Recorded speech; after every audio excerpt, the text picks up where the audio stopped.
Niloloko mo ba yung partner mo ngayon? Kung meron kang kabit, para sa itong video na ito. So, umupo ka dyan, makinig ka, mag-usap muna tayo. Ano-ano nga ba yung mga dahilan kung bakit nagkakabit ang isang tao? Una ay natukso. Pangalawa, nabuyo ng barkada o tropa. Pangatlo, likas na babaero o lalakero. Pang-apat, nilandi ng babae. So, yan po yung rason kung bakit nagloloko ang isang tao. So, alam nyo ba, Lods, na may mawawala sa'yo kung sakaling lokohin mo ang asawa mo ngayon? Unang-unang mawawala sa'yo ay ang respeto ng mga anak mo. So, kapag po niloko mo yung partner mo ngayon, no, number one na mawawalan sa'yo ng gana mga anak mo. So, hindi ka re-respetuhin yan, no? Kasi pakiramdam nila sa nanay nila, aping-api sila dahil niloko mo, no? Sumama ka sa ibang babae. So, wag ka magtaka kung darating yung araw, hindi ka nakilalaning ama o ina ng mga anak mo dahil sa ginawa mong yan. Huwag kayong umasa, Lods, na pag hiniwalayin mo yung mama niya o papa niya, no? Isipin ninyo na okay pa rin kayo ng anak mo. Siyempre, hindi, may magbabago yan. So, malalayo yung loob sa'yo ng anak mo dahil nga iisipin nila, no? Ay, iniwan kami ni Papa para sa ibang babae. Kaya bago ka magloko, isipin mo muna kung kaya mong mawala ang respeto sa'yo ng mga anak mo. So, sinapatay ka agad sa number 2. Bagay na naipundar mo nung magkasama pa kayo. Siyempre, mawawala yan. Kunwari, nagpundar kayo ng bahay. Ayaw buong bitbitin yung bahay. Siyempre, hindi, di ba? So, may iiwan yan sa taong niloko mo. So, para yan sa asawa mo at sa mga anak mo. Hindi mo yung pwedeng bitbitin, no? Ang may bibitbit mo na siguro dyan, mga gamit. No, ako nung naglokolod sa asawa ko, no, sabi niya sa akin, wala akong isang gamit na dadalhin kahit tinidor o kutsara kasi ako ang may kasalanan. So umalis siya nang walang-wala, ang dala niya lang yung suot niyang damit.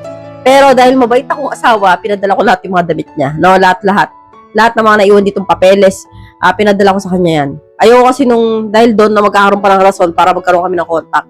So, proceed na po tayo kagad sa number 3. Tiwala ng mga taong nagmamahal sa'yo. Siyempre, kapag ikaw ay nagloko, unang-unang mawawala talaga yung tiwala, no? Kahit anong gawin mo, kunwari, nagkamali ka ng pagpili, no? Nagsisi ka na, and then gusto mong bumalik one day.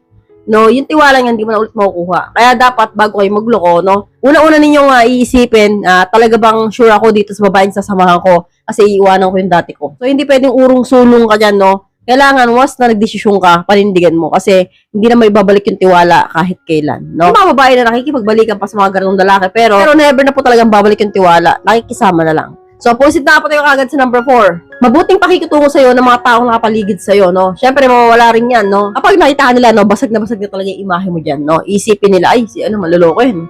Ay, si ano, walang kwentang tatay yan, eh. Ay, si ano, ganito ganyan yan, eh. Babaero yan, eh. So, yun yung mga bagay na maririnig mo sa paligid mo, no? So, yung mga dati mong kaibigan or mga dati mong malalapit na relative sa'yo, magbabago yung pakikitungo sa'yo. So, proceed na po tayo kagad sa number 5. Pag-asang makakabalik ka pa sa pamilya mo, syempre, no? Hindi ka na pwedeng umasa na babalik ka pa sa pamilya mo, no? Pwede pa, no? Kasi may mga lalaki na baka pwede pang bumalik, babalik nga ako. Baka pwede niya pa akong tanggapin, babalik ako. So, may mga ganun kayong mindset, no? Once na ginawa niyo po yung panluloko, no? Huwag na po kayong umasa na meron pa kayong pag-asa na makabalik, no? Kasi po, suntok sa buwan yan. Bibihira po yung mga babaeng martir na handang tumanggap ng mga lalaking manluloko. Ganon din po sa babae, no? Pare-pares lang po tayo, hindi ko po sinabing mga lalaking manluloko, no? Lahat po tayo may manluloko, may babae, may lalaki, no? Swertihin lang po talaga tayo sa pagpili ng mga partner. Pero po si Lods na after magloko ng 1 taon, nagsisi, no? Na-realize niya na hindi pala magandang ugali yung kasama niya ngayon. So, nag-iisip bumalik sa dati. Mas okay pa si Jinky. Iwanan ko na kayong ngayon ko. Yung mga ganyan, no? Iniisip nila, paano kaya ulit mga balik, no, sa dati kong asawa na niloko ko. So, kung ganyan po ang mindset mo, tanggalin mo na po yung mga ganyang mindset mo na may pag-asa pang bumalik. Kasi ang katotohanan, no, bibihira po yung babae talagang tumatanggap ng second chance. So, hanggang dito na lang po tayo mga Lods. I hope you learned something new in this video. More videos to come. So, stay connected and see you again to my next video. God bless. Bye-bye!